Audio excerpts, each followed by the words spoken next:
All right, so hey, Prison Wallets. I'm Keith. This is Ray. Ray. So I don't have our normal setup with our sweet microphone, so I'm just holding the portable recorder. And yeah, Ray was saying this is how we did our early episodes, and it is a little weird because it is like an interview. Like, pardon me, men on the street, how do you feel about horror podcasting? I love penises. Great big juicy thick penises. You know what? Everyone was thinking it. Only you're brave enough to say it. So this is going to be, not that we really have seasons necessarily, we just have the episodes keep rolling, but basically this is like our season finale of Prison Wallets, because I've been visiting Toronto while we record all these episodes, and we had these really cool big plans where we were going to do a mega double episode where we were going to do a commentary for Ginger Snaps and a commentary for The Lost Boys, kind of an unofficial like werewolf versus vampire type thing, which is a cool idea, and we're still basically going to do that, but circumstances just didn't line up that we can do an epic 3-hour recording. So instead we're just going to talk about those two movies, and it'll be way shorter, but I feel like it'll be the same amount of content, just compacted. Yeah, I mean, we can talk about both of these movies endlessly. You know Ginger Snaps far better than I do, and I know The Lost Boys far better than you do. Right. So it's just, I mean, we're going to talk about these, and we'll probably end up straying as per usual and talking about other shit movie related or otherwise, and we'll just go from there. Yeah, and I really think this is a cool thing where when you pitched this idea, because it was just, the kind of, the monster versus monster kind of idea. But then when I went and rewatched these, I rewatched Lost Boys, but it's I guess like where I didn't need to rewatch Ginger Snaps because I know it so well, and it's the same thing. Like we just got our expertise or whatever. But I rewatched Lost Boys, and I'm like, it's weird. Like I think this will be a cool conversation because they're such different movies. They have like different strengths, but they're both so good. Like it's weird. These two movies fit in a weird way that I didn't think they would, which I wonder, maybe if you just pick any two horror movies, you can draw connections in your brain, but it really worked for me, these two. I don't think that's the case. I mean, like, I don't think you could pick like Reanimator and pair it with, say, I don't know, Jeepers Creepers, and there be some sort of similarity or a way to line them up, because stylistically both of them are such vastly different sorts of movies that it just doesn't work out. The only way that, honestly, that these two that we had chosen initially really have any sort of correlation is the age-old vampires versus werewolves thing, right. And these just happen to be two of our favorites. Now, it's funny that you bring up Jeepers Creepers. Actually, I've never actually seen Jeepers Creepers, but I think that's an appropriate thing to bring up because Ginger Snaps, I feel like, it's obviously way more well-known in Canada because it's a Canadian movie. And I feel like people mostly don't know it, and if they do, I think Jeepers Creepers specifically, like people just kind of lump it in. It's like, okay, a movie from the early 2000s, horror movie, mid-level, it's got a goofy name, Mm-hmm. And like I feel like that's what most people, like I used to really push this movie hard back in the early 2000s on the old school message boards and shit, and like insisting, like, I know it sounds dumb, but this movie's so good, Jesus Christ, I was visiting our hometown, Fredericton, and I think it was like the night before we were going back to wherever it was that we were. I think we were in Nova Scotia at the time. And I was only intending on coming over for like, 20 minutes, a half hour. And you're like, hey, man, we got to watch Ginger Snaps. And I'm like, what the fuck is Ginger Snaps? See, I was going to ask because I didn't remember where you heard about Ginger Snaps. And I honestly, I didn't remember that I was the one, but it makes sense because, I was like evangelical for this movie. Like, I'll get into it later, where nowadays, I think this might be my favorite movie. Back then, it wasn't. I wasn't even close to thinking it was my favorite movie. But I mean, I was obviously on that road of just like just those movies you see that you just like, holy shit, like they just kind of hit you. And especially like this opening, like we'll get into. We're not going to do a commentary for the whole movie, but I wanted to bring up the opening, and then when we get to the end of the movie, we're going to watch that too, just because those two scenes, I feel like it helps to have the visuals to talk about them. Right. But how I learned about Ginger Snaps, very unusual circumstances. Like I was really lucky that this has got to be a pretty unique way. Like I was on ground floor basically because I worked at this comic shop in Fredericton, New Brunswick, Strange Adventures Comics. If you're ever there, go check them out. They're fucking sweet. Yeah.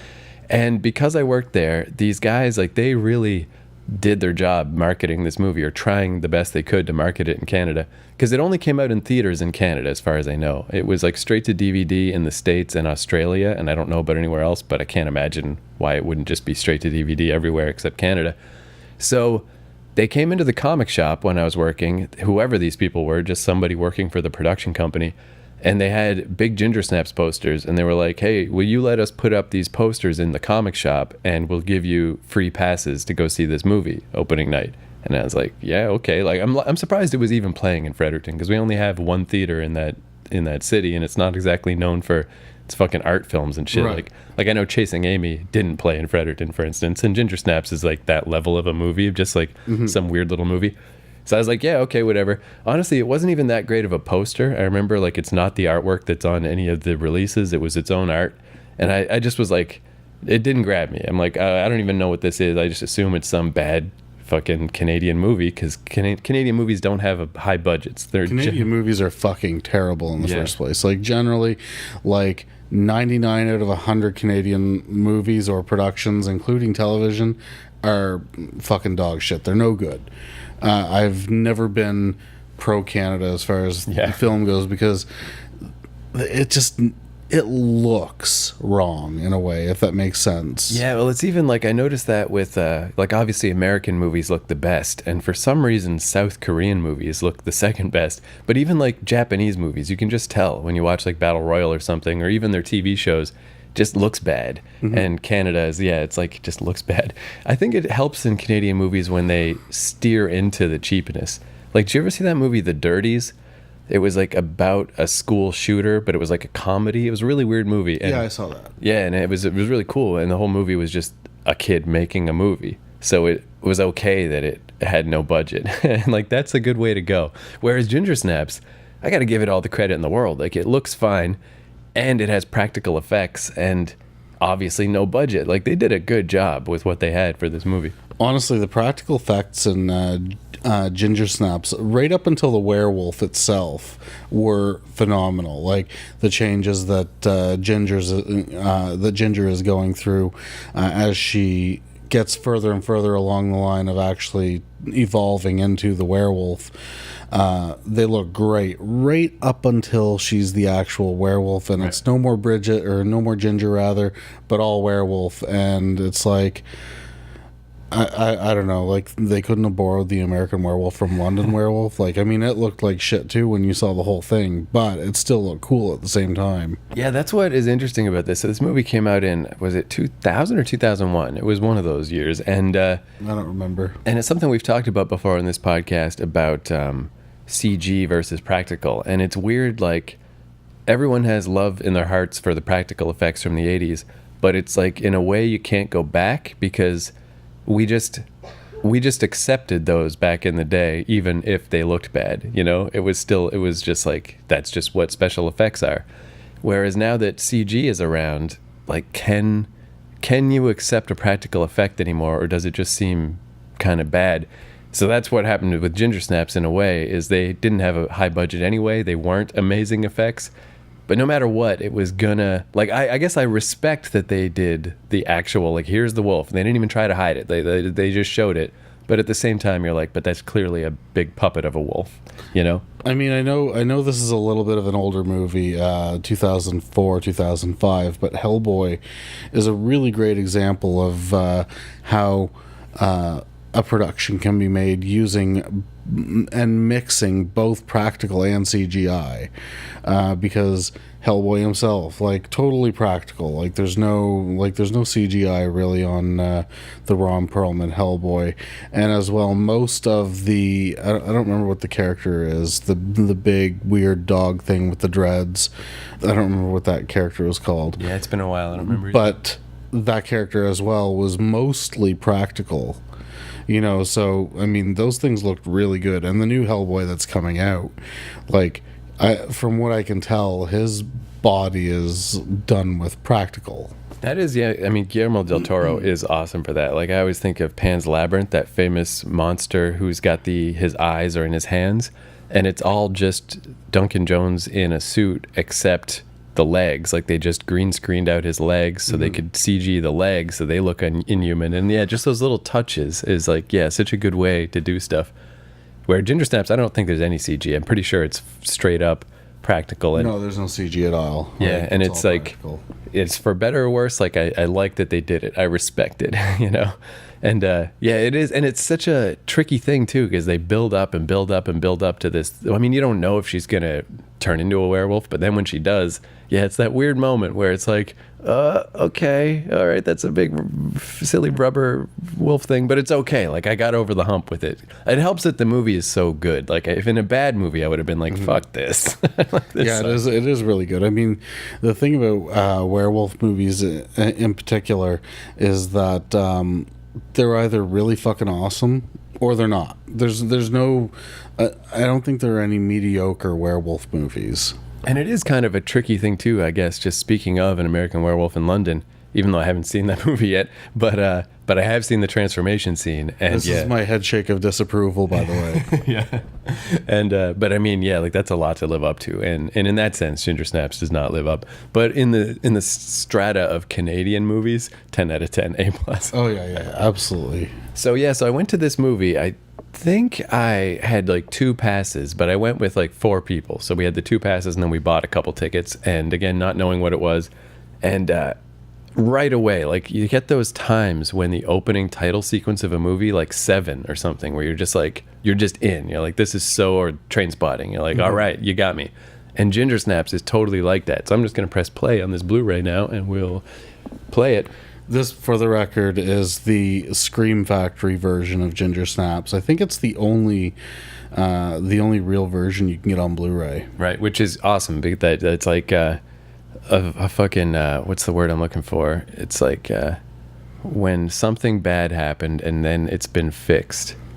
Redemption. I told you I was gonna have a hard time thinking of words today. That's all right. Didn't Whatever. sleep a lot yesterday, because yeah, that was another thing that killed me is when I'd be on my little online message boards and shit, telling people. I used to hang out on writing message boards a lot, and I'd just be talking about Ginger Snaps.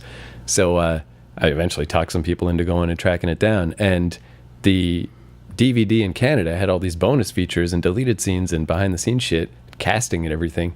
And in the States and in Australia, it didn't have shit. It just had the movie. And I'm like, what the fuck? That sucks. So I like now that if you go find Ginger Snaps, you get all the bonus stuff. Cause Yeah, more. yeah, because it just was like, that was bullshit.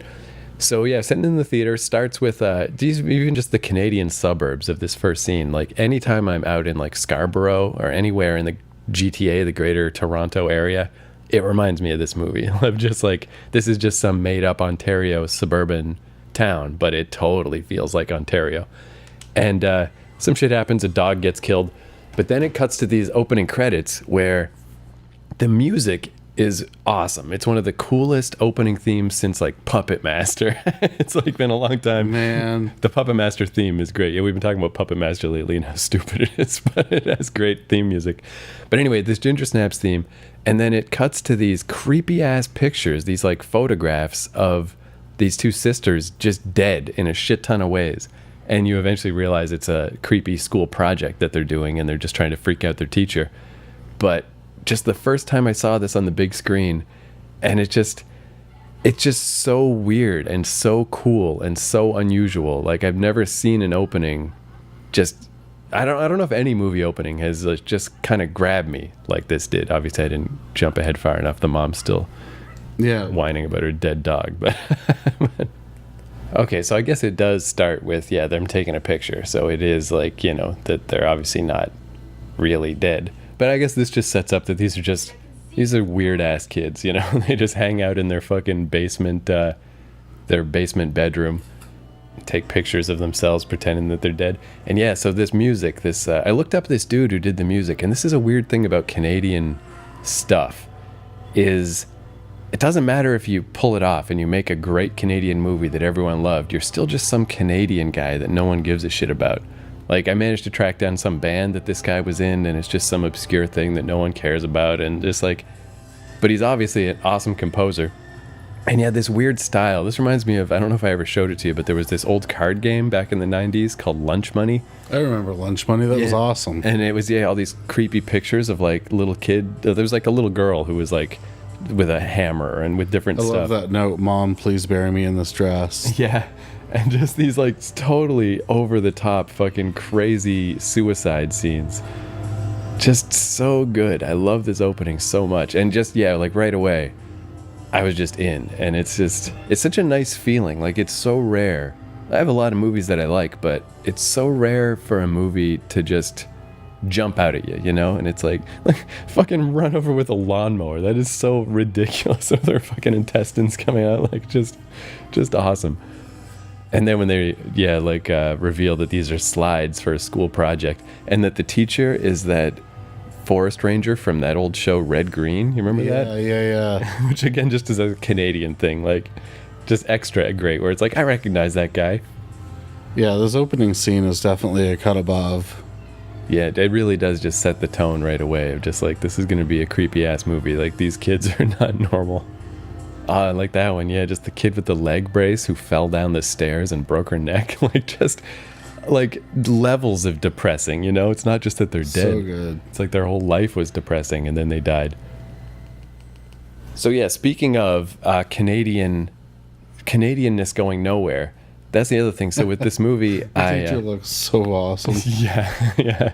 This whole movie is like, there's like maybe a couple of people that aren't the greatest actors in the world, but in general, like just really well cast, really well done. So so then I would look up these people that were involved in this movie, like the guy that directed it and the lady who wrote it, and it was so depressing because they just seemed like they went nowhere, despite the fact that this movie was really successful. But it's like, where do you go in Canada? They even made 2 sequels to this movie, or like a sequel and a prequel, and it wasn't them who made it. And it's just like, why even try in Canada? Like, this is why every Canadian moves to the States. Because, like, even if you succeed in Canada, where did it get you? Yeah, I mean, if you succeed in Canadian music, all you're doing is ensuring that you have a steady bar gig for the next fucking decade. Yeah, do you remember, like, in Woodstock 94, it was, like, kind of a big deal that the Tragically Hip were going to be playing, and it's like, oh, maybe they'll break through into America, which they didn't. But even that, it's like there was this weird little, like, have you heard of this Canadian band? And it's like, dude, that is the Beatles to us. Like, how is this? I hate the Tragically Hip. Well, they're over now, so. I'm glad they can't make any more music. Fuck those dirtbags. That's fair enough. I think that was how our first episode ended, right? Yeah, it kind of was. Yeah, was it fuck Gord Downey? Fuck Gord Downey. I don't take it back. Yeah. Fuck, he's not coming back. What's he going to do? Fucking haunt you? Even if he was still alive, what's he gonna do? He's all crippled up and fucking frail. I feel like that'd be a Canadian movie, just like the ghost of Gord Downey. But he would teach you all about like Canadian morals and stuff, and change your ways. He'd just haunt me by keeping on singing. Right. But I'm glad to report though that for years I was just like, yeah, like where are these people? What happened to them? It's just such a demoralizing country. But it turns out that show Orphan Black, you ever hear of that show? Yes. So I only watched one episode. I haven't really watched it. Brad watches it. He likes it a lot. Mm-hmm. Anyway, it's real successful. And it turns out, that the lady who wrote Ginger Snaps wrote a bunch of that. The dude that directed Ginger Snaps is the showrunner. And the girl from Ginger Snaps 2 who traps Bridget in the basement. Oh, Tatiana Maslany. Yeah, she's the star of that show. So it's like Ginger Snaps finally like had again its redemption in Orphan Black. Like it's so that was nice that it's like if you do make a breakout Canadian hit film, you can eventually parlay it into something. It just takes 12 years. Yeah, so then this movie, it's like again, like the name, we talked about this before too in one of our old episodes, but yeah, just the Ginger Snaps on the face of it, it's sort of it makes sense when you know what it means, but it just kind of sounds silly normally of just like Ginger Snaps. But really what this movie's about is it's like really female centric. Like I can't think of a movie this much about being a girl since like Carrie maybe. Like yeah, I agree. Yeah, because it ties into, it's just like the general coming of age puberty thing. It's these 2 sisters that don't get along with anybody except each other. They really have no friends.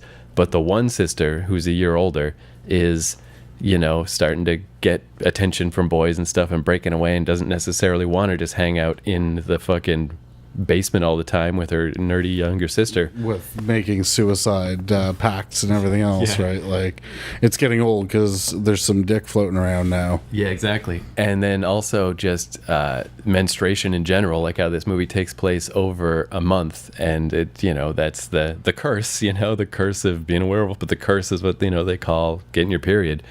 And that the monthly cycle of that. And the movie could honestly just be about those things, and it would be an okay movie.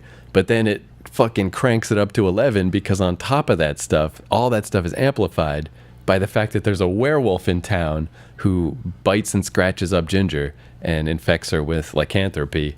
And it's like, well, now we got a horror movie, But And a good one, a really good one, like impressive. It was probably honestly the best that year. And yeah, I think so for sure. And I love none of those metaphors are complicated. They're all very obvious. It's all very well spelled out in the movie. None of it's subtle, but it doesn't need to be. And those are that's my favorite kind of horror or sci-fi, anything that's not just a contemporary movie, is I love metaphor shit. I love it. Like the example I always think of is Buffy the Vampire Slayer, which is another thing that sounds dumb on the face of it, and then you watch it and it's really cool. But at its basic level, that notion of high school is hell. So in Buffy, the high school is on the Hellmouth, let's just take the metaphor and make it real. Yeah. And that's totally what Ginger Snaps does. It's all of this stuff that would be, maybe it'd be okay as just a movie about sisters growing apart. More likely it would be the most boring thing in the world. But if the sisters are pulling apart not just because of the normal stuff, because one of them's turning into a werewolf, that's my jam, man. That's my shit. That's what I like about stories. Just awesome. Yeah, I mean, and the movie has such a different style than you normally see in a Canadian feature as well. So, I mean... Yeah, I feel like your average Canadian movie or indie movie of any kind, or just low budget, trying to be fancy shit, would just be the plain stock story of the social relationships and stuff. If this movie had been American, Ethan Hawke would definitely have been in it. Yeah. It's funny you bring up Ethan Hawke, because I just started watching that movie Alive. I think I told you I saw you last week about the plane crash. I didn't realize that Ethan Hawke was in it. Oh. And it's why is fucking Ethan Hawke in it? He's only in it because it's 1993. That was a Brazilian soccer team. Ethan Hawke is not from Brazil.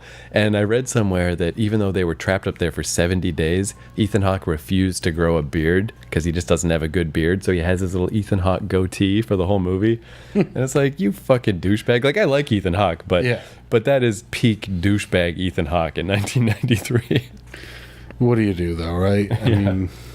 Yeah, so I guess the thing with Ginger Snaps, I was thinking about writing down my thoughts, but I just assume they'll come back to me as we ramble, so we'll see. But, so I guess let's just talk about werewolf philosophy, because this is hands down my favorite type of werewolf story, where it takes a month, you turn into a werewolf, and you don't fucking turn back, because how do you turn back? You're a werewolf, it happens and it's over. Yeah, and I've never seen that before in a werewolf movie either, or a story, to be honest. I mean, you see it in the old wood carvings, though, from the 16th century, 17th century, whatever. You see wood carvings of, people killing, a werewolf, and it's a wolf. It's always a wolf. It's never back to a human or whatever.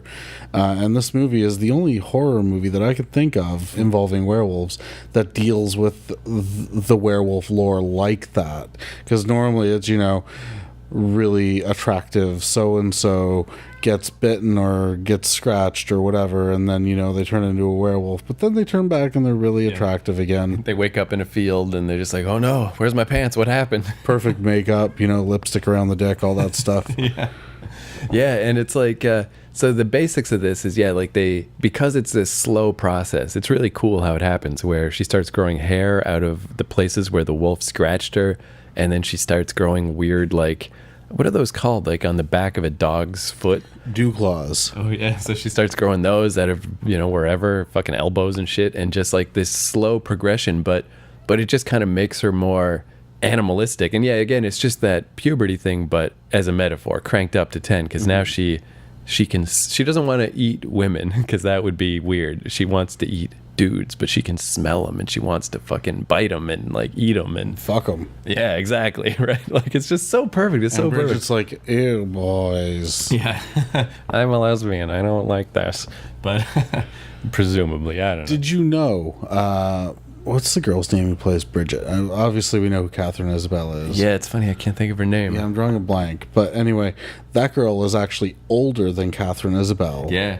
because even after this, in like 2006, she was in that movie She's the Man. The what's that chick's name who went crazy? Amanda Bynes. Yeah. Because I was a projectionist, so that's why I saw that movie many times. I'm Because sure that's why you saw it. yeah, I mean, I did kind of like it. It was like kind of a funny, weird screwball comedy, but I wouldn't have watched it except that I was a projectionist. But yeah, she's in that movie as like this nerdy high school kid, and she was like 28 by that point. She just has that look.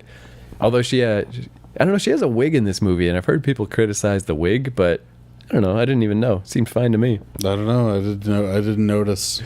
Yeah, because it's funny, like how once the tropes are set for one of the classic Universal monsters, like we do just kind of go with it. Because yeah, once I saw, that was the whole thing with this movie. It was like you can see the tragedy coming before it gets there, where they slowly realize that this werewolf shit is real, and they find this drug dealer dude who, you know, has like, he knows about herbal weird shit or whatever. And most importantly, he's the one guy that believes in werewolves. He knows there's a werewolf in town. Oh yeah, and even that's cool because he hit the other wolf with his van, and he saw on the corpse that the wolf was circumcised. And he's like, that's not a wolf. That was a werewolf. That was a person that I just hit. So he's the only one that believes them. And he figures out about this this concoction that can supposedly reverse the werewolf stuff, but we find out in the second one it just slows it down. Like once you're infected, that's it. You're done for. But just as things progress further and further, and they're still desperately holding on to this hope that they can inject Ginger and save her.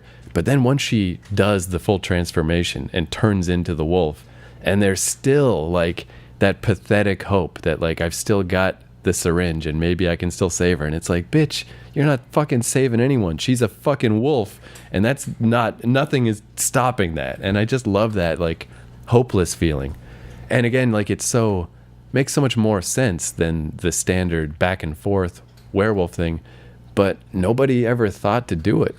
You know, I never thought of it. It never crossed my mind that that's how a werewolf should be. Yeah, I mean, I always, again, you know, because of what you see in popular horror movies, you always assume that the werewolf, you know, shifts, goes back and forth. Which again, I guess, yeah, where again, that's just, I guess, the metaphor thing of like, that's like a different metaphor. That's like the fucking, the tides of the ocean, the fucking cycles of the moon, the time of the month type shit. I don't know what that metaphor is. Where this metaphor is just you go crazy and you don't come back, which we'll get into a bit later too, because that's what I realized about this movie later on. Well, let's skip to the final scene and kind of go from there. Actually, yeah, and while we're skipping ahead, I'll say real quick a little anecdote I got about this movie. So the dude who plays the drug dealer, his name's Chris Lemsch, which I just knew because I watched this movie so many times. It's funny that I still can't remember Bridget's name. That's so weird.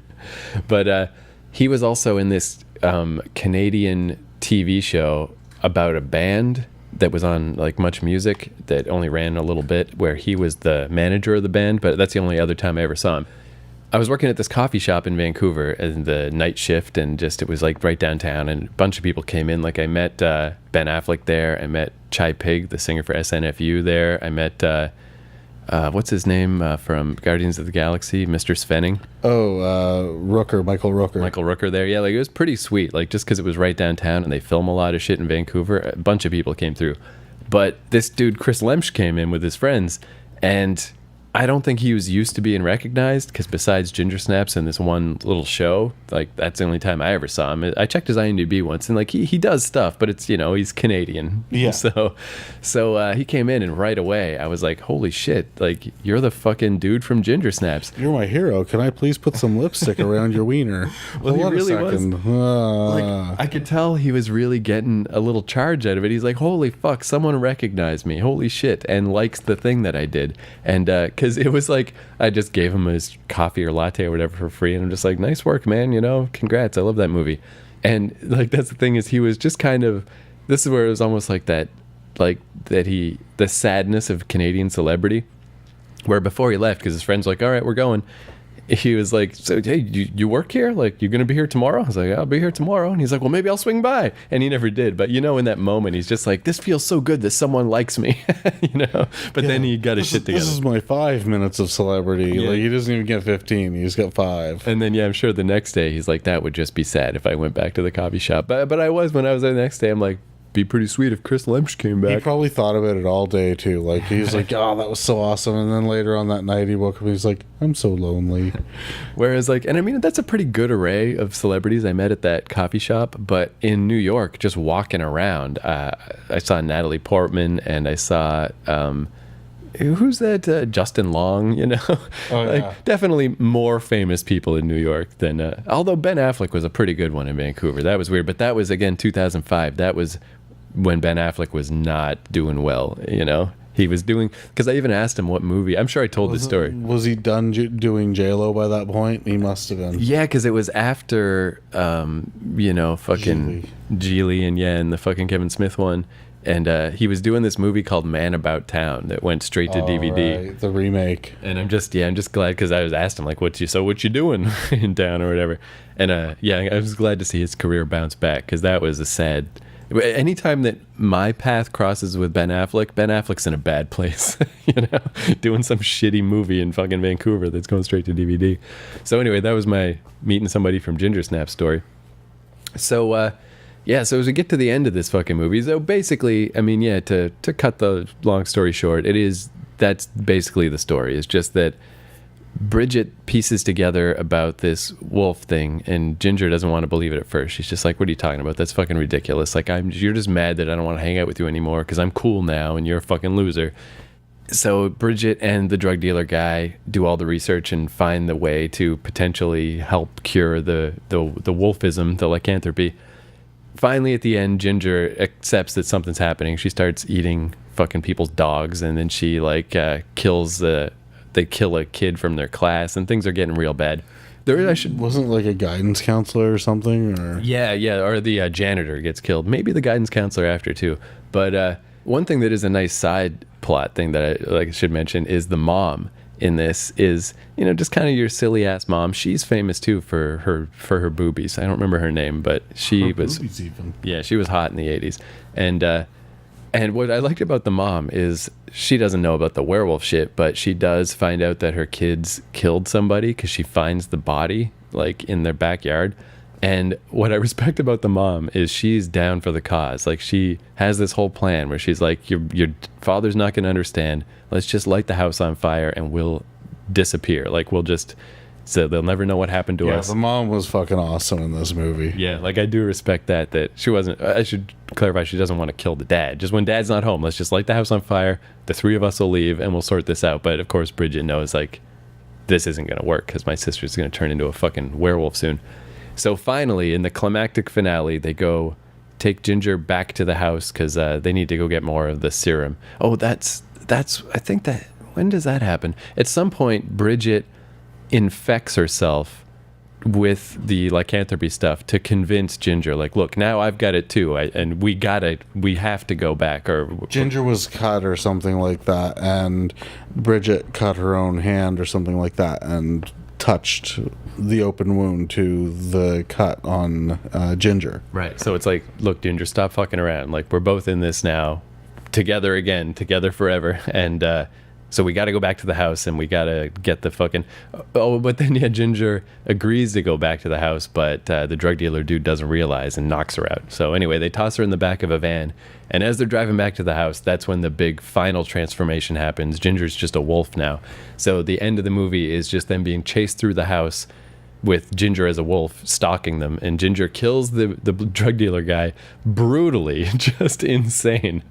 And there's this awesome scene where it's like not clear how much memory Ginger has, but she doesn't attack Bridget right off, so there must be some kind of like recognizing that this is her sister type of shit. Yeah. And maybe also recognizing that Bridget is also infected, is going to become a wolf. So she's not necessarily attacking Bridget right away. Smell her own kind, sort of thing. Yeah, and Bridget tries to join Ginger in drinking the drug dealer dude's blood, which is such a disgusting scene, but it's so awesome of just like, but Bridget just can't do it. Like she just doesn't, she's fucking pussy. Yeah, seriously.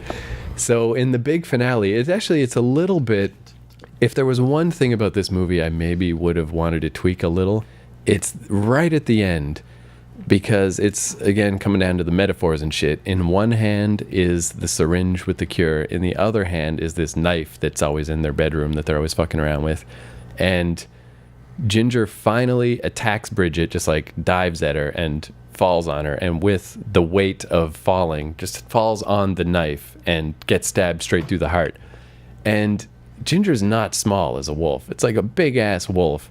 And it's just like so lucky that this knife just went right in the heart. And I just felt like, I don't know, does it just need to be a bigger knife or something? I don't know. I was just like, it's too lucky, too convenient that Bridget survived that. I know how it happened, though. Mm-hmm.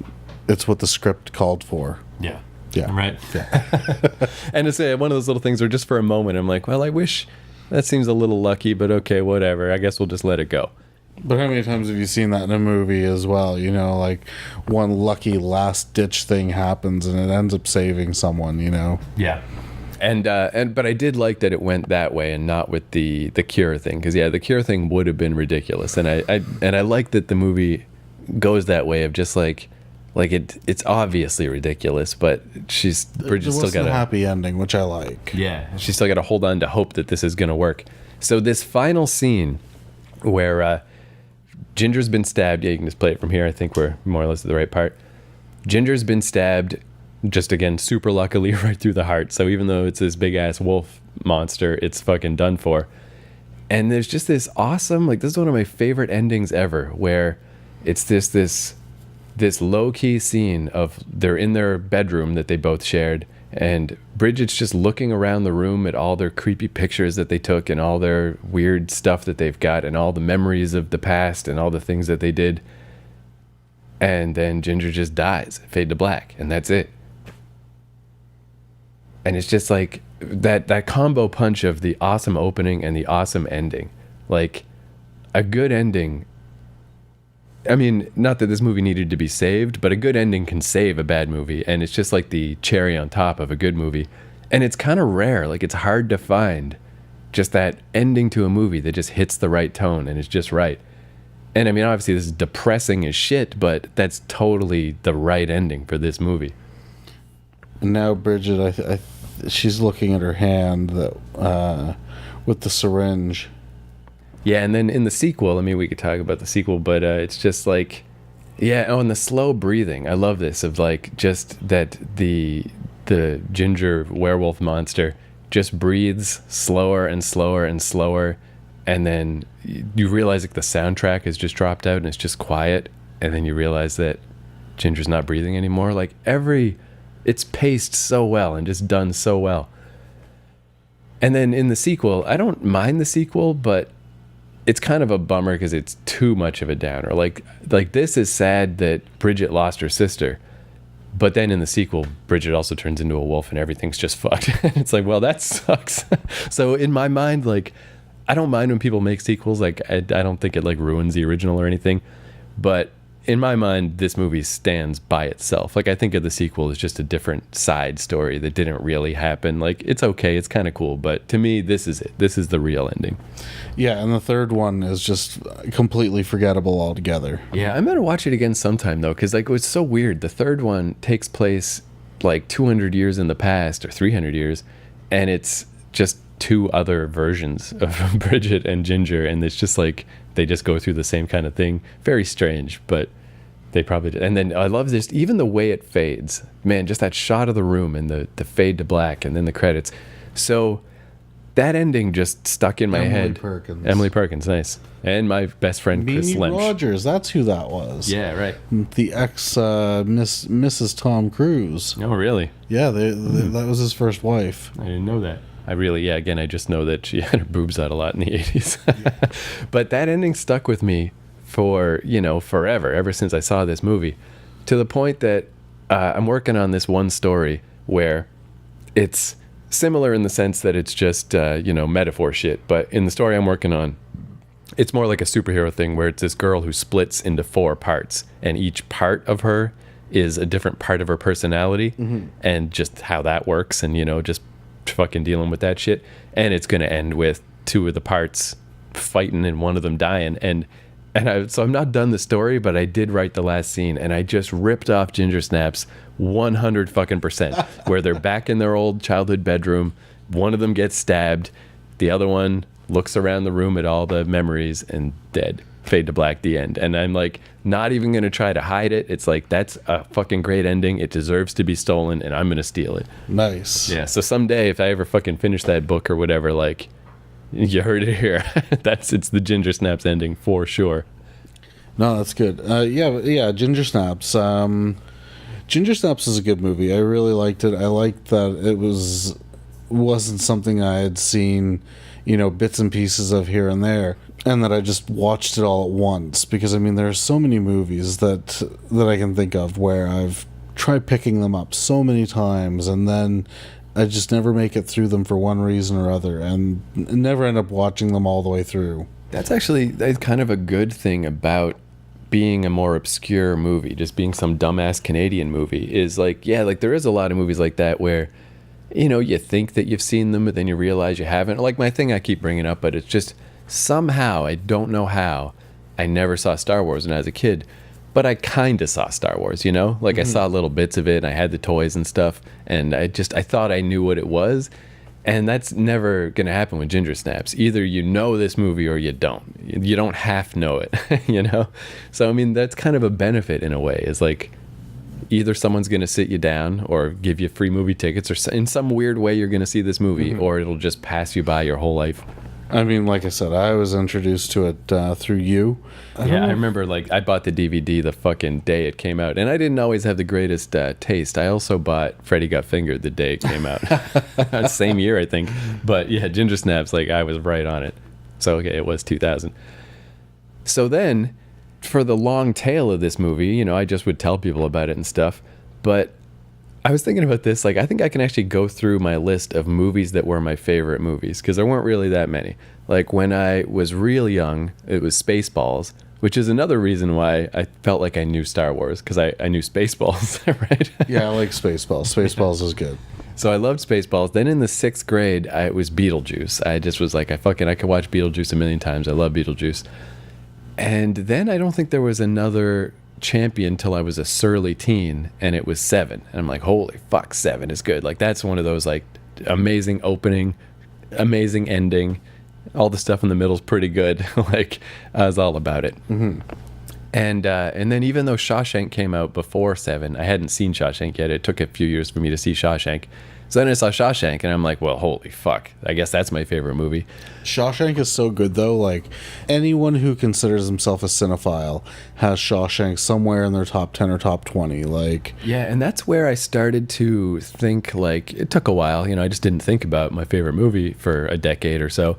But yeah, if you go on the IMDb top 100, Shawshank's not always number 1, but usually, it's certainly top 3 all the time. It's fucking Shawshank, A New Hope, and I don't know, fucking Fiction. Yeah, something like that. And yeah, I've never met a person who doesn't like Shawshank. Everyone loves Shawshank too. Oh yeah, that's totally way high on the list. And it almost became just boring to myself for Shawshank to be my favorite movie. Where I'm just like, all right, maybe it is, but why don't let's just put Shawshank in the all-time Hall of Fame, and just let's move on. Let's pick a new favorite movie. Mm-hmm. And I was actually thinking about it, and I was like, because I don't watch Shawshank very often, because I don't want to dilute it. I've only watched it 3 or 4 times in my life. So I was thinking, if I was going to go the other way, what movie do I watch all the time and I love? Maybe that's my actual favorite movie. And the first one that came to mind was Heavy Metal. I'm like, I fucking love Heavy Metal. I've watched Heavy Metal fucking 30 times. It's the greatest, even though it's not. But to me, it's the greatest. So I was like, maybe Heavy Metal's my favorite movie. And then somewhere deep in my brain was like, well, you want to talk about movies that you watch over and over and over? What about fucking Ginger Snaps? And that's what got me thinking, years and years later, about Ginger Snaps. And I kind of hit a new level of appreciation with Ginger Snaps, because I was like, so yeah, I love the shit out of this movie, like too much. It's weird. Why do I like this movie this much? Like everybody likes it, but not like I like it. Like what's going on here? So I started thinking of that metaphor thing. And then all of a sudden it became super obvious because as you know my brother, my crazy ass brother. So my brother, it's like combination of drug stuff, but I think mostly schizophrenia, but he's fucking nuts. Like he's alive. He's still a person, but whoever that person was that we knew when we were kids, like that dude's gone. He's gone, like long gone. And it's one of those things like it doesn't, I don't know, eventually you just have to get over these things because you can't just be upset about it forever. But for a long time, it was obviously unpleasant situation. It's like, wow, this is fucked up. And not that, you can't do anything about people getting mental problems, but it's like there's that little fairy tale version of life in my head that it's like, not only is it not supposed to be like this, if this was a movie, I'm supposed to figure it out, right? Or I'm supposed to help the situation. Mm-hmm. And you just get older and you realize like shit just happens. Everybody doesn't have the perfect life and there's nothing you can actually do. And that's what, it's just like a ton of bricks. It hit me. I'm like, no wonder I like Ginger Snaps so much, because that's what this fucking movie's about, is you've got a sibling that is turning into a monster and there's nothing you can do and that's it. And again, that like metaphor thing, like if it was like I wouldn't care about a movie about my actual situation, like if it was some drama about a brother who gets schizophrenia and it's not fun to watch and it's just not only depressing but mundane and scientifically accurate, like that's not going to be my favorite movie. So I can understand the whole metaphor. Like I understand the metaphor that you're using. But wouldn't it be more true to life if you let me kick you in the cock until it bled? I mean, yeah, I do think that would help. Like it'd be like ultra 3D. I mean, I'll do it. It'll be altruism at its best. Yeah, what's that thing? 4D? Is that what they call it? Where they have like the the little like snow in the theater or different stuff. Yeah, I think it's 4D. Yeah. See, I guess though to really do it accurately, you can't just kick me once. You got to kick me over and over for 15 straight years, and then that would be the feeling, for sure. But yeah, but that's what I realized too. I mean, I would hate to do that to you. Oh yeah, but I would. But I understand that it's to help me. Like I definitely understand. But that's what I realized. It doubled down on that thing I was saying with like metaphors and Buffy and stuff. This is why I like that kind of stuff, because I don't like boring dramas about family problems. I hate them, in fact. Those are like my least favorite movies that I've ever seen, where it's just like everyone feels bad because their dumb family's falling apart. But if you turn it into a werewolf scenario, it's like the same kind of catharsis, like you watch it and you feel like somebody knows what your dumb life feels like, but in a way that's fun and that you want to watch. Can you imagine if there was a twist to like Chasing Amy, and all of a sudden one of them's a fucking werewolf? You know what? Chasing Amy is a weird movie to look back at, because mostly what I always liked about it was just Kevin Smith's dialogue and fucking right. Jason Lee and stuff. But when you really think back, it's like that movie was about Ben Affleck trying to turn a gay girl straight. Yeah. That is the dumbest movie in the world. I remember loving it so much when I first saw it, and I rewatched it a little over a year ago, and I'm like, man, like this guy's a fucking douchebag. Yeah, and that scene at the end of just like fucking where Ben Affleck is like, we got to have a threesome. This nonsense. Like, I'm like, what was in Kevin Smith's head? How does this make any sense? Like, the only thing that's going to make it better is if you guys let me fuck you both. Unbelievable. Yeah, just like ridiculous. Yeah, like I feel like the jokes are still great, and the banter and everything is still great. That movie's still great, but the plot is terrible. I almost want to get rid of the version that I have, because and I don't think there is another Blu-ray version, as the only problem, because I find the picture on it so grainy. Yeah, well, that movie too. I mean, that was like $750,000. It was ridiculously cheap. Like it wasn't even $1 million. Mallrats looks better. Yeah, I mean, Mallrats was like a $6 million movie.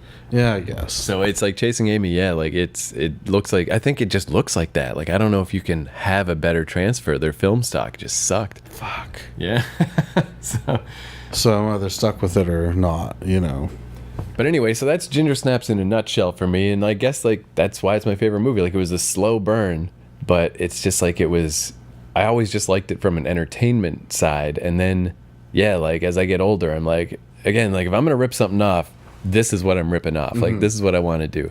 Like, I'm trying to think of like these like movies that won awards, like In the Bedroom and fucking domestic family drama movies. I really hate. They're like my least favorite movie ever. But yeah, you put in some monsters and suddenly it's the greatest. Interesting, yeah. Even though it's the same basic problems and scenario, just with blood and stabbings. Well, Ginger Snaps is not my favorite movie. It is really good. I mean, you gave it like an A+ or the S rating. The S rating, yeah. And again, too, like that's where it's going to be interesting to talk about this movie in relation to The Lost Boys. Is like, yeah, there's no reason why this should be anyone's favorite movie, and but that helps it, I think, keep its place. For me, is like it's like I was saying with the Shawshank thing, too generic.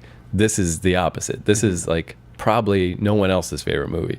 Very few people. But I mean, I really do enjoy it a lot. I like it, obviously, or I wouldn't have ponied up for this version of it, right, which I think is out of print now. Like, I don't think you can buy it anymore unless you find a place that just deals with rare movies. But I would give it an A-. Yeah, that's fair. I mean, I think that's more like the actual grade that it is, you know? I even think when you think of the personal connection you have with it is what puts it over the edge for you. The S rank. Well, even I wouldn't even be offended to call it like a B+ type thing, because if you think of that term B movie, it is a B movie. It's a fucking werewolf movie, you know? But I think it's better than a B movie, so I'm going to give it an A-, so it's good.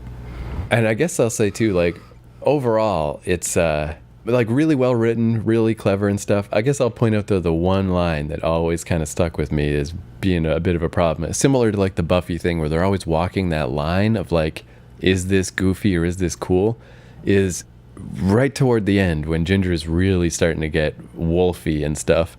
And I can't remember what Bridget says to her, something or other. And Ginger says, "I know you are, but what am I?"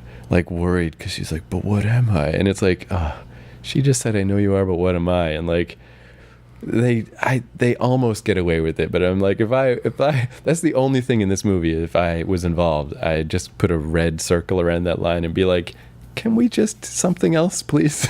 Like anything at all. But that's literally it. That's my only problem with this whole movie, is just that one line is like one toe over the line. But other than that, yep, sweet.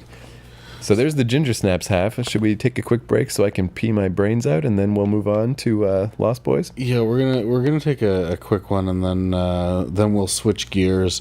I'll throw in the disc for Lost Boys, and we'll kind of go from there. Yeah, we should definitely just let Lost Boys play in the background, because especially, man, the first like 20 minutes of this movie, beautiful, awesome. Beautiful. Out by 16 or dead in the scene, but together forever. United against life as we know it. Let's get out of here.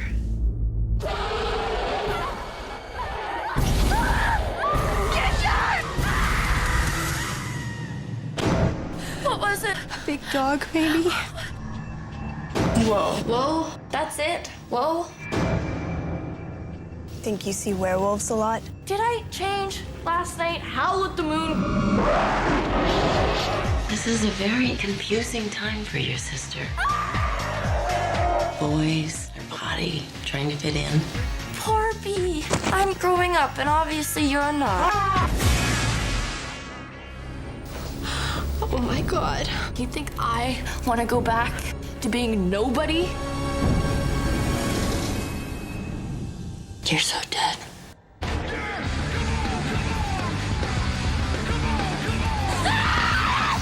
They're just being normal teenage girls.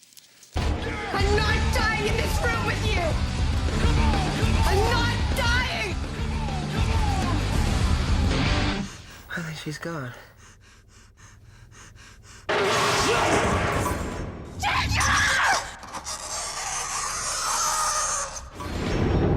You know, we're almost not even related anymore. So, Lost Boys, we got it just rolling in the background. Yeah, Lost Boys is a movie I know a lot about. I discovered this movie because when I was about 10, it came out on VHS, and my mother and one of the neighbor folk rented this and Teen Wolf, and we watched them back to back. We watched Teen Wolf first, and I think they figured we'd fall asleep before we reached Lost Boys. And I remember specifically, they had trailers, of course, in VHS before the movie, and one of the trailers was for Friday the 13th, Part 7, The New Blood, which had the telekinesis chick and first appearance of Kane Hodder as Jason. So it was very exciting, you know, to get to watch an actual horror movie. And it was okay. It wasn't, you know, being hidden or anything like that. I didn't have to sneak around to see it. It was just, you know, so this is what a horror movie's like, Mom, you know, like when really I'd already seen a bunch by that point. But I mean, hey, if it's on the Teen Wolf VHS, how bad could it be? You know? Right. So it's interesting you bring up Teen Wolf too. I was gonna say, like, man, that's a 1-2 punch of classics. But I haven't actually seen Teen Wolf since I was a kid. Like, I wonder if it's actually any good. It actually holds up really well. Very cool. Yeah, it does. I mean, most of those '80s movies do, but yeah, I was just curious because, and it's funny, like you brought up, we were talking about Ginger Snaps, like movies that you sort of know, but you know, who knows, whatever. That was this movie for me, for sure. Is like, I always knew about it. People always talked about it. And they're like, hey, have you seen Lost Boys? And I would just be like, yeah, I must have, right? Surely I've seen Lost Boys. But I didn't sit down and properly watch the whole thing till I was like 22 or something. But luckily, yeah, it's fucking cool as fuck. So I was like, sweet. Like, I can't believe it took me this long to watch Lost Boys. Yeah. The thing that stands out, one of the things that stands out for me for this movie the most is that it's directed by Joel Schumacher. Now, Joel Schumacher does not have a good track record for movies. See, I was wondering about that. Like, I mean, it was really Batman that tanked him. But what did he do before then? Like, did he used to be good? No. No. See, I was curious because I was surprised too to see his name. Yeah, he did a bunch of stuff. Obviously, the most notable was The Lost Boys and the Batman flick. He did a bunch of other shit too, none of which comes to mind because it's all forgettable. But well, it's interesting because I don't know if Joel Schumacher is a gay fellow. I think there's a good chance, but he's certainly a flamboyant man because like they made fun of him a lot in the Batman cartoon. There was this episode where they were making fun of how bad the Joel Schumacher Batman movies were, where there was this little kid named Joel who had like a fucking like a boa and he's all flamboyant and stuff talking about his vision of Batman. And yeah, because obviously his Batman movies were ridiculous, but that sense of being just kind of a flamboyant over the top person, it helps this movie like crazy because this movie is like so much style and it's like a magazine. It feels like this movie and it works here. oh, the polish on this movie is fucking glistening. It's so good. Yeah, like that very first scene, I mean, they do a bunch of those helicopter sweep in shots, but right from the start, there's that coming in over the water to the amusement park thing. Like, it's beautiful, just amazing. I mean, one of the big things about this movie that makes it so good is how well every character interacts with each other. Like, the interpersonal relationships are amazing in this movie. Like, everyone who interacts or has a relationship with another character in the movie, it's just done so well. It's not bullshit. It's not Yeah, even like this dumb grandpa, you know, he's like a comedy grandpa, but he really is good. Like, he just has so many weird little rules and like he's consistently interesting and he's always got some weird take on stuff. I mean, just the TV guide thing alone, you know, he's going over with them right now about how, you know, don't rip the fucking labels off because I don't like it when the labels are ripped off. I don't care if they're on there, just don't rip them off. And it's so weird too of just like these kids where they're just like they've moved to Santa Clara, which I just realized there's this song about being a vampire in Santa Clara that Tiger Army does, and it's like, well, obviously it's about this movie. I never put that together before, but it's funny that they're like, man, this place sucks, we should go back to Phoenix. It's Santa Carla. No, Santa Carla. What did I Santa? Yeah, okay, cool. But and it's just funny that they're like not excited about being here when this is the greatest place in the world. Like, Oh man, it looks like so much fun. And Tim Capello. yeah, so we're at the sweet Tim Capello show, which is just apparently just happens. They just do this, you know, probably the weekend, but who knows? This could be Tuesday. This is how great this place is. Like, for anyone that hasn't seen this movie, Tim Capello was a big deal back in the 80s. Not a huge deal. He was like this saxophone player / singer who wore like these weird chains around his neck, literal chains, with rings on them. And he wore like these super, super tight leggings with a leather jock strap. Like, he looked about as gay could get. He looked sort of like what would happen if Chippendales did a concert, like an actual concert. And that he plays saxophone is so, like, again, one of those things, like, you gotta, when saxophone is cool, it is super cool, but it's only cool twice ever in history. Yeah. Here, and like that one song that's like, whatever, Bourbon Street or something it's called, or something Street. You know it if you heard it. Every other kind of saxophone is not cool. So, but he pulls it off. Yeah, he does. He does it really well. Like, it works. Baker Street it's called, and it's like the only good saxophone song. Everyone here seems to be having an amazing time. You know, they moved to Santa Carla, which is the, quote, murder capital of the world. And, you know, it's so good. Like, and yeah, like, this is where all of that, like, over the top flamboyant shit that ruined Batman, this is where it's awesome. Like, you know that, like, this movie, I'm just trying to think if it's like somebody less ridiculous than Joel Schumacher made it, it wouldn't be this good. Because, like, you know, he's really got this eye for, he wants all the beautiful characters to be super beautiful. He wants everyone to be dressed super cool. It's just got this heightened sense of, like, action and activity. And the Tim Capello thing's a great example that I looked him up on Wikipedia. I'm like, what's up with this saxophone, man? What is this? So the brief Tim Capello rundown is he was a backup saxophone guy and singer for a bunch of people, Tina Turner and stuff, and he had drug problems, heroin and stuff, and he kicked heroin, and he's like, no, fuck this, I'm going to be the best Tim Capello I can be, and he got into bodybuilding, and he became the greased up, amazing man that he is here. And Joel Schumacher personally, like, saw him somewhere playing for, like, Tina Turner or something, and was like, put that man in my movie. And, like, that's just a perfect example of something only Joel Schumacher would have done. Like, look at the outfits on these guys. Like, Alex Winter of Bill and Ted fame, and I like how he's credited as Alexander Winter. Kiefer Sutherland, Billy Wirth, Brooke, I don't remember his last name. The vampire guys in the movie, the young ones, they all come in and they are so stylish. Like, you would have killed to look like these guys at that age, like, for real. It's awesome too, because it's such a great, like, this is the ultimate, like, 80s vampire. Like, did you ever see that movie What We Do in the Shadows? Yeah, so one of the jokes in that movie is that the vampires are all stuck in, like, their 1880s stuff, because that's what they think is cool still. And, like, I do wonder, like, if these vampires were still alive, like, yeah, I wonder what that would be like just having a hard time establishing, like, keeping up with fashion. Like, would these vampires still dress like this? But in the 80s, they looked the coolest. Oh yeah, they still look cool to me. I mean, I think that the attire, the clothing choices for every character in this movie are appropriate, and they work really well. And this carnival and the fucking boardwalk, like, so that's the thing, like, people always say, like, style versus substance or whatever. And that's one place where I think these two movies are so interesting to compare and contrast, is obviously Ginger Snaps is full of, it's got the substance, doesn't so much have the style, because it's just Ontario in October with no budget. It's just gray and boring and bland, but it's supposed to be. That's part of what the sisters hate about that city. Where I think style doesn't get enough credit, because if you hit style hard enough, it becomes substance. Like, this movie, the style is, it beats you in the face. Like, it's so good. Yeah, and it really makes it great. Like, it really takes it to that extra level that just makes you want to watch this movie, and it becomes like its own character almost.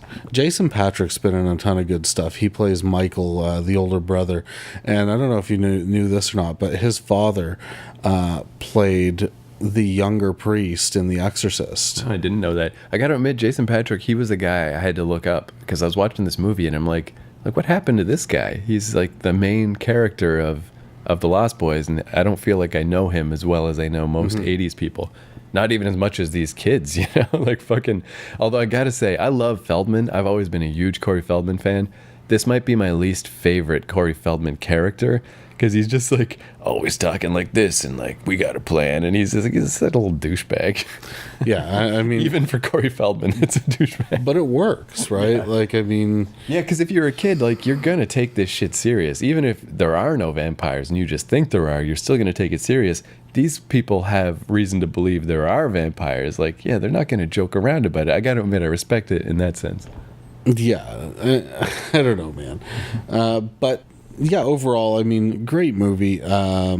I can't say, like, I would say that it's sort of a coin flip for me between what's the better vampire movie, or what's my favorite vampire movie, this or Fright Night. Because Fright Night was a real big contender for me for my vampire pick, for our vampire versus werewolves thing. Yeah, it's one of those things where I'd say, like, probably Fright Night is the better movie, but there's so much about the situation in this movie that's more appealing. Like, I'd way rather be part of Kiefer Sutherland's fucking gang than I would hang out with the vampire from Fright Night, you know? Like, because he's just a guy. He's just some dude. Where this is like, I really do wonder if Joel Schumacher's gay or not. Because, like, he's got the hot girl that Jason Patric likes, but he also is like, I want to hang out with those dudes. You know, like, you can just feel it. He's like, those guys are so cool on their motorcycle and stuff. I want to hang out with them. And, like, that goes a long way in a movie. It's just like a place you just want to be, in a situation you want to be in. And as far as, like, style goes, I think when I really turned around on the style thing, like when I really realized how far you can get with that, was that movie Crank. Like, that was another movie that nobody respected half as much as I did. I fucking love Crank. Yeah, Crank, the first one was really good. Yeah, and all style. But if you have that much style, it fucking rules. And, like, this movie, like, that scene where they take him to the bridge and they all fall down into the fog and stuff, like, it's the actual nuts and bolts of what's happening is just kind of weird and odd, and he wakes up in his bed, but the style of it is fucking awesome. And it just makes it all work. Just everything, every situation in this movie seems to have been, it's almost like it's almost biblical. Like, you know, it's one of those things where you watch it and it feels like it's always been there, and it's always been good, and it's been worked over for a million years until it was this one flawless thing that you're just watching. It's definitely like this for me gets that coveted S rating, like that I don't really give out frivolously. Like, right. You know, this one gets it, Fright Night gets it, Reanimator gets it, very few other things get it. But the comic shop, I mean, the attention to detail for everything in the background is so great. Like, this comic shop looks like a real fucking comic shop. Looks good, looks functional. It probably isn't a real comic shop. The video store looked like a video store did back then. You know, how the counter would have been, the setups, like the dioramas, the way the tapes were arranged and set up, the return slot, like everything is just, it's how it was. That's one thing too that is really cool about this movie, and like a lot of 80s movies that they don't do as much anymore, is just like they kind of subtly make an environment or like a world that, especially as a kid, you just want to be in. Like this boardwalk, the comic shop's right there, the video store and everything. It's just all really cool. It kind of makes me think of like the treehouse in Monster Squad, or the snow fortress in La Guerre des Tucs, and just like these places that are just like, you just want to keep watching this movie because it's just this stylized thing that wouldn't quite really exist, but you just want to be there. Or like the big ship in Goonies and stuff. Now, earlier we see Michael wearing like a weird canvas style jacket, like that a normal nerd would wear, and he saw the cool guys with the girl that he thought was hot, and he went out and bought a leather jacket, you know, right. And he's looking to get his ear pierced and things like that, you know, like right away, peer pressure is totally fucking wrapped its cold claws around this kid's neck because he wants to hit that. It's even cool, yeah, as far as details go. When I rewatched this, like last week I watched it, and or 2 weeks ago, but even stuff that I thought maybe was like a weird pacing problem, I realized later wasn't. Like, it's about half an hour in or whatever when Michael goes off with the vampire crew and they do the whole bridge thing, And it just seems sudden. It seems a little too soon that they bring him in and you know, they're giving him the blood and showing him the tricks about the maggots. And I was like, as I was watching it, I'm like, this seems a little quick. I feel like they needed a little more time to establish why these vampires give a fuck about him. But then I realized they don't give a fuck about him at all. Like, she was the lure to lure him in so that she can eat him and become a full vampire. Like, they're not trying to be his friend. It totally makes sense. They just want to keep this chick of the gang forever. Yeah, so I was like, oh yeah, of course, it actually does make sense. I was the one who was wrong. Like, look at these clothes. Yeah, oh man. Just, yeah, I love too, man. I wonder, I mean, they say digital video will hold up, like that it's the same resolution as film. But I wonder, like, film is eternal. Like, this is going to look perfect forever. Yeah, I mean, it's never going to get as good as this. I mean, even if this hits 4K, I can't imagine it looking better than this, because this is infinitely better than the VHS. And 4K has done some amazing things for sure. Like, I mean, Labyrinth apparently looks fucking phenomenal in 4K. Oh, that'd be cool. Terminator 2 got a 4K release recently, and oh man, it's tempting to pick that up. That really is, yeah, it is great to be able to see these movies. I mean, in a lot of cases, for the first time, like they're actually supposed to be. Because, yeah, like VHS, like as we experienced when we did The Crow and we tossed in the VHS after just to see, and like, oh God, this looks so fucking shitty. It's ridiculous. Didn't we watch, what did we watch? Fucking Halloween 5 on VHS? And yeah, VHS sucks. And even if you were lucky enough to see, say, The Lost Boys in the theater, which who fucking was? None of us saw it in the theater.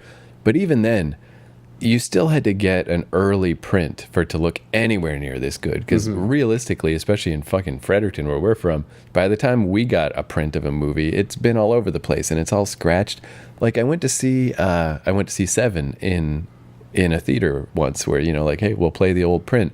And man, it fucking sucked. Like, it was so scratched and just so washed out and fucked up. Very recently, Quentin Tarantino owns this movie theater in Hollywood or California or somewhere called the New Beverly. He bought this, and he only plays movies in there, or allows movies to be played in there on actual film. Right. He's really trying to keep that alive. And this weekend, they're doing a double feature of Faster Pussycat, Kill Kill, and Motorcycle. Both of these movies are Russ Meyer movies. I fucking love Russ Meyer. I have a Blu-ray copy of Faster Pussycat, and I haven't watched it yet. And I'm sort of, I don't want to say afraid to, I'm a little hesitant to, because I've seen it before, like on Turner Classic Movies, or, you know, I've seen ripped copies before, and I mean, they look okay, but this movie's from like the 60s or the 70s, and part of me wants to keep my memory of it as it was, because I know when I watch the Blu-ray, it's going to be pristine. Yeah, and that kind of movie especially, like that's Grindhouse of all Grindhouse. Like, it's sort of supposed to, in your memory especially, be kind of shitty and kind of all off TV and kind of weird looking. Look how sparkly this looks. Like, it's just... And again, though, it's just like so cool, like especially when they do one of those like fly-in shots and they show exactly how this works, that it's like in the side of the mountain, you know, and it's like you can't really get in here when the tide's up, and it's just this cool place. Like, if you were a vampire, who wouldn't want to live in this? If you got to live in a cave, this is the coolest cave ever. Well, it used to be a hotel, and and it's sunk in. You know, yeah. it fell into the ground, sort of thing. Oh, this is the gayest thing. So look at his and I'm not saying gay like he's actually gay, but you know, just that Joel Schumacher is almost certainly gay. Yes, he's got a Molly Ringwald from I believe not the Breakfast Club, but like either Pretty in Pink or 16 Candles. A big poster of her, which isn't bad, you know, that would have been hot to him when he was young. But look at the one on his fucking closet wall. Wait till you see. All right. I love too, though, yeah, like just the kind of like the giant swatch and stuff. Like, the anticipation's almost killing me to show you this fucking picture. Because I would never have had this poster on my wall. So while we're waiting for the poster, you at all familiar with the Gilmore Girls? Yeah, of course. Because that's another connection to this I didn't realize is that, the head vampire guy. I'm like, oh, that's the fucking dad from Gilmore Girls. Like, I don't know, just kind of interesting. It's like, oh shit, look at that guy. Reform of Schoolgirls is a cool poster. That's some cred right there. Look at this gay poster. Who is that? Is that fucking... That's Rob Lowe. I thought it was. Man, that was a fucking hot ass time for Rob Lowe, though. Jesus. So one thing I think is interesting too about the idea of an idiot like Joel Schumacher making an all-time classic is, and I never met the guy, I don't know, but let's just, Batman alone. I mean, he really fucked up Batman. It's ridiculous. Batman and Robin is insane how bad that movie is. Like, let me just, before I say what I was going to say, I always heard Batman and Robin was bad, so I didn't even watch it. I'm like, fuck this. When I finally saw it, it doesn't matter how much you've heard about how bad it is, it's worse. It is so shitty. There's this part near the start where it's the George Clooney one, and he's in the fucking a skating rink place, and they're having like a skating rink fight, and he punches this fucking henchman who flies off screen, and a slide whistle noise goes whoop, and like it's buried in the sound mix, but I had to rewind it. I'm like, it didn't, and if you listen close, it does. That's in there. That's how bad that movie is. Yeah, like the contrast between this and that, it's like night and day. Like this is phenomenal. That is not phenomenal. I think too, like I didn't do much reading up about this movie, but I think maybe part of it could be like Warner Brothers was feeling weird about how creepy Batman Returns was when they're selling toys and McDonald's shit, and it's like, this is not a kid's franchise. So they kind of told Joel Schumacher like, hey, make this more kidified. And he just fucked it up and did a terrible job. Whereas it was the opposite with this movie. I heard the original script was aged down, and Joel Schumacher was like, no, we got to age this up. We got to have some sexy ass teens in this movie. And he made the right call in this case. So maybe Joel Schumacher just cannot do kid stuff. Like his idea of a kid movie is retarded, Well, I mean, if you really think about it, this is sort of a Peter Pan sort of twist. Because you've got these young vampires, like in their teens, who want to be young forever, want to have fun forever, whatever, and they are bringing new people into the fold. I mean, there's no fucking Captain Hook or whatever, but you know what I mean. Like it's sort of like the same thing. These are the. I mean, there kind of is, I guess. The Gilmore Dad, if somebody was going to be Captain Hook, would be him. What were they called? The Lost Boys, weren't they, in Peter Pan? But yeah, I was thinking, like, that's so interesting about, it should be something I should, like, research sometime about these, like, great movies. Like, that it doesn't necessarily need to be a great director to make a great movie. Like, they almost just kind of happen. Like you were saying, how it just seems like this has just kind of always been around. Like, it's just some kind of, like, fundamental movie. Because the example I always think of is Casablanca, where... generally speaking, I don't need to watch old movies. I don't care. Like, fucking Citizen Kane is the perfect example of, like, a boring fucking movie that people won't shut up about, and it's fucking shit. But I saw Casablanca once because they were playing it at a movie theater, and I'm like, all right, whatever, let's go check it out. And it is really good. And then I watched it again 10 years later, and it's still really good. Like, people aren't wrong about that one.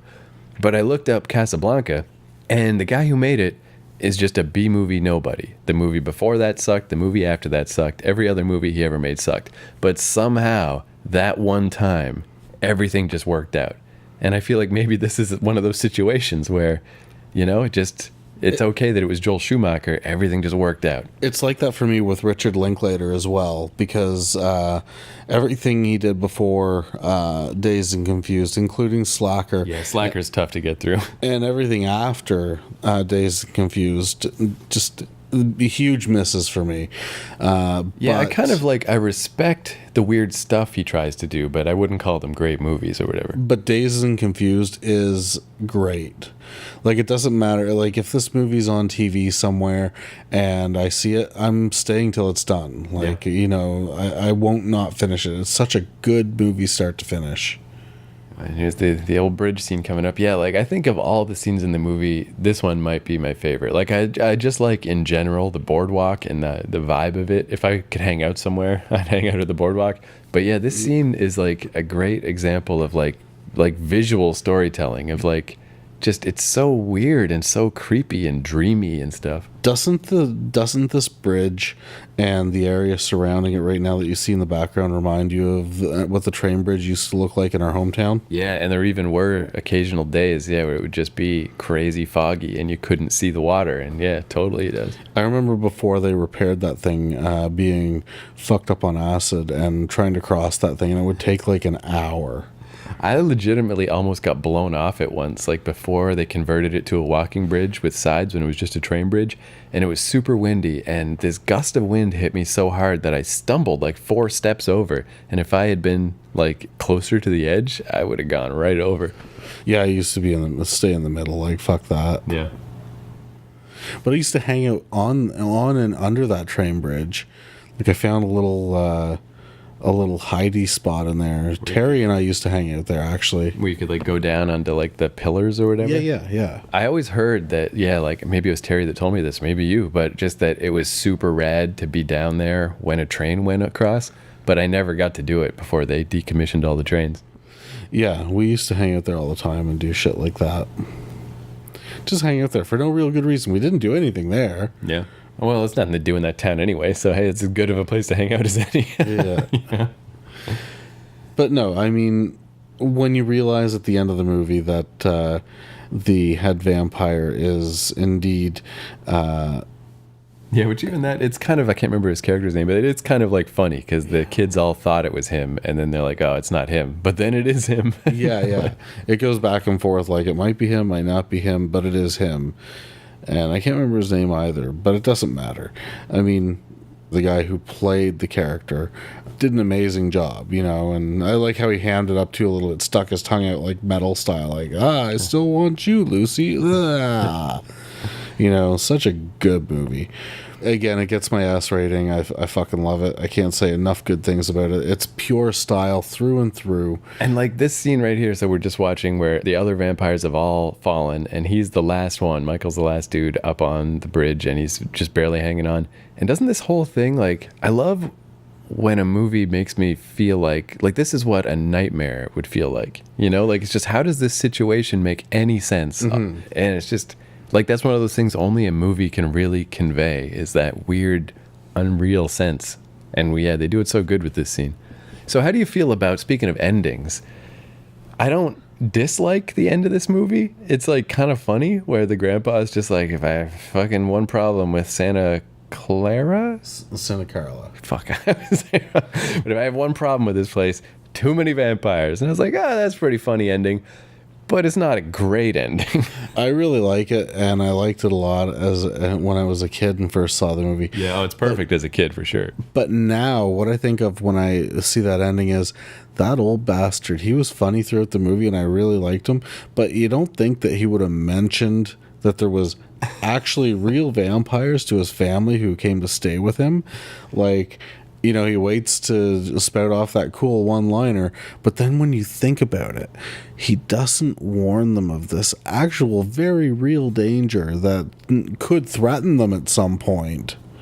But it does weirdly fit with his character, too. Yeah, I guess kind of, would be the sort of thing that he didn't see as important because he's got other things on the go, like taxidermy and playing dead on the porch and fucking the Widow Johnson down the street. Is he? He reminds me a lot of the grandpa from License to Drive, but is it the same guy? Or just the same type of guy? I don't fucking know. I saw License to Drive like twice. Yeah, that movie holds up better than I thought it would. Like Really? Yeah, of the two Corey movies, it's definitely the second best after this.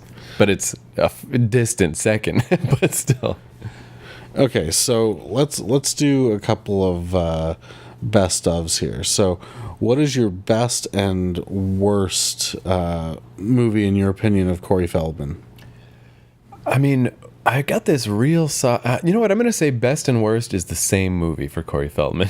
It's Rock and Roll High School Forever, because I saw it at our friend Terry's place. We caught it on the movie network, and it was like halfway through, and we just caught the end of it. Mm-hmm. And I was figuring out the year it came out. It was disappointing to learn that. I thought I was younger because I was like 14. I was way too old to think this movie was good. But we thought it was so fucking funny, where just dumb shit like, I don't know, he's got to do pee tests for school, so he hooks up like apple juice thing to come out of it to looks like he's peeing, Yeah. and then he drinks it in front of somebody and they're just like gross and like just stupid shit, you know. And it's, but I thought it was so good, and then I rented it from Log Home and I just loved it, and then I rewatched it a few years ago and it is so fucking bad. I can't even describe how bad it is. There's literally not one funny moment in the whole movie. So that's the one for me that I was my favorite, and it's the worst. Okay, I'm gonna say best definitely is again another sort of a coin toss. I'm gonna say best is either this one or Friday the 13th, the final chapter, which would be the fourth part. That's a tough call for sure. I mean, as far as a Feldman movie goes, Friday the 13th is better because Feldman, he's not a huge part of this movie. But I'm gonna say the worst was probably the sequels to The Lost Boys. oh yeah, I saw that on the wiki page. I was They're curious. fucking bad. Yeah. Bad. Super bad. Yeah, I was curious in the way that I'm like I probably shouldn't watch those. Corey Haim, however, the best is this, hands down. Was he still alive for those sequels? Was he in those? You know, they filmed some stuff, but he couldn't get his shit together. He was so fucked up that they just didn't use his stuff. Yeah, I think speaking of Crank, I think Crank 2 might have been his last movie. And he was fine in that, but he played a fucked up pimp drug dealer guy, you know? Worst for me for Corey Haim would probably be Jesus. I don't know as many Corey Haim stuff. I was just a Feldman guy. I don't know why. I just gravitated toward Feldman. Yeah. But License to Drive is pretty good. It holds up pretty good. Yeah, I remember liking it a lot. So And it's got a sort of similar ending. That's why the grandpa reminds me. Is like they're worried the whole movie about how they wrecked this car. And then when the grandpa comes back, he's wrecked his other car. Like they both had separate adventures where they wrecked their cars. And they're just like, ha ha ha, credits. So yeah, I mean, as far as Lost Boys goes on its own, I mean, it's got style, it's got a great storyline, the dialogue is fantastic, the interpersonal relationships in the movie are great. And even just like, I mean, the scene where fucking Haim was just in the bathtub made me think of something, which is a little weird. But it's like, even though I was like saying I was a Feldman guy for some reason, I understand why Haim was the dude and why he was famous. Like, he's just got charisma. Like this scene where he's just singing this dumbass 50s song, but he fucking just goes for it. He's belting it out. It also has, like, I mean, aside from the story, the style, and all that stuff, it's got great practical effects. Like, great. And it's like a little weird how they transmit the vampirism to him. Like they don't really bite him. It's just drinking blood. But all this stuff of him, of the older brother becoming a vampire is like really well done. Like he just starts, you know, it's like subtle. He just wears shades and he just doesn't want to go out in the daytime. And like it just slowly progresses, kind of like Ginger Snaps. And they do a good job at that. All in all, we've got the rating, we've got the reasons why. I definitely recommend anyone that hasn't seen this movie, like, what are you doing with your life? Fucking go out and rent this or buy it or download it right away, because you don't know what you're missing. If you like vampire movies, this is going to be in your top 5. And the music in this movie is amazing. Like, even if you just boil it down to the two songs, the Tim Capello song and the Cry Little Sister song, that they use that song like over and over. I think it's in the very first scene. Yeah. But it's great. Like, they hit you with it. They establish like there's going to be this catchy ass song with this kid chorus singing, and get used to it because it's going to keep happening and it's going to rule every time. And it does, yeah. So your thoughts as far as rating and such? Yeah, I'd say like we could do like the flip flop where I gave Ginger Snaps the golden S of amazingness and you gave it the A minus. I'd say with this movie it's just the exact opposite, where this is your super S rank and I'd say A minus. So there we go. Nice. And they really do, like, yeah, it's interesting, I think, to talk about them together. Like they really do kind of fit in a weird way of like one movie is gray and drab, but it has all this shit going on in it, where this movie is like a magazine. Like, I really do think that's a great way to describe it. It's polished, it's well done, like, and I guess that's the thing too, is like there's no clear, like, I would never, I guess, I don't know, it's just like, what am I trying to say here? It's like, if you just put these two movies in front of people, I think there's an extremely good chance that they're going to go with Lost Boys. Of course, Lost Boys is the classic movie, and it's just fun to watch, and it's super awesome. But I do think Ginger Snaps is a contender for the right person, you know? Like Ginger Snaps is one of those movies that if it hits you, it's going to hit you hard. And but otherwise, it's still just a pretty cool movie. Excellent. Michael and Sam have just moved to Santa Carla, California. They're about to discover its secret. Notice anything unusual about Santa Carla yet? No. It's a pretty cool place. If you're a Martian. Or a vampire. So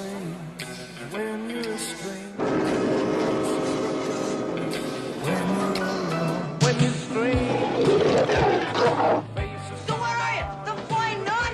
I'm your brother, Sammy. Help me! Stay back! Stay back! What's happening to me, Star? Get yourself a good sharp steak. Drive it right through his heart. You're a vampire, Michael. My own brother, a damn blood-sucking vampire. Oh, you wait till Mom finds out, buddy! When a vampire buys it, it's never a pretty sight. Michael, they're coming! Oh, shit!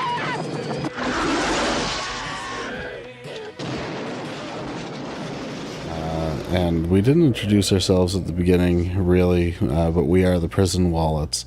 I think you're right. I think I forgot to say that. Yeah, I mean, it happens.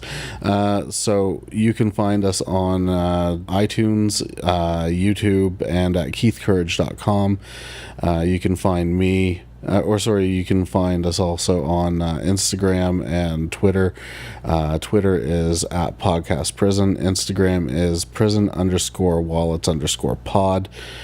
Myself personally, you can find on Twitter and Instagram at BoraHioro77. And Keith? Yeah, so I'm Keith McNally on Twitter, and keithcourage.com is where all my shit is. And yeah, it's handy for this podcast. We got the iTunes link. There's just a generic RSS if you got a fucking Android or whatever. It's all on there. Go check it out. Go ahead, check us out, like us, rate us, review us. Definitely give us, the star rating thing on iTunes, thumbs up on YouTube, whatever it is. We want to hear your feedback as well, so let us know how we're doing, because if you don't, then we're just going to keep sucking. Yeah. Just like your mom on her knees in the closet. Suck. And again, though, just like your mom, we're not going to stop. Yeah. We'll suck, but we'll just keep going. Yeah, we'll keep coming. Yeah. Anyway, that's it. So I guess in ending, fuck you all. Santa Carla. Santa Carla. God fucking damn it. You're fucking terrible. Just remember today was the last that you'll ever see the sun in Santa Carla.